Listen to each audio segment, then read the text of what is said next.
After teasing it in January, Samsung is finally launching the Galaxy S25 Edge.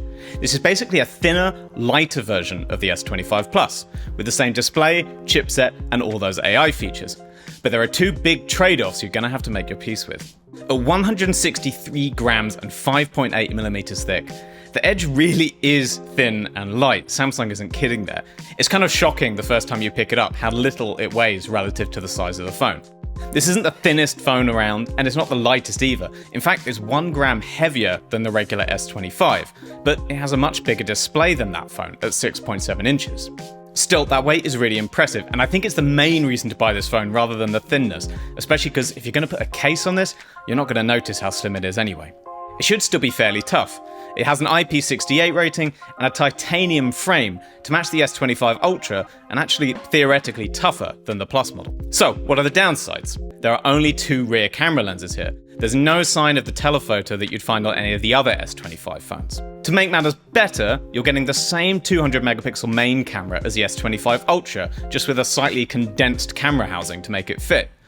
That means this might be a better main camera than the S25 Plus, but you're giving up that telephoto for long-range shots.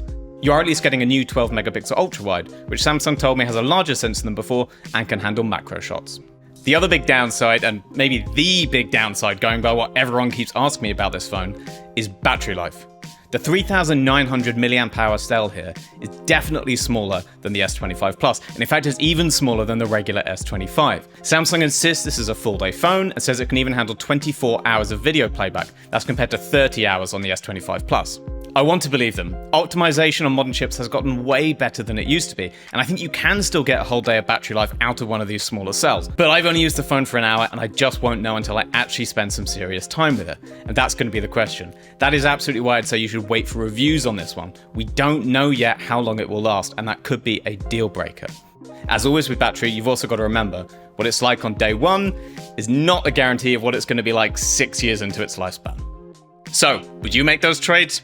Personally, no, but I'm a fan of giant ultra phones with 4 cameras on the back and huge batteries.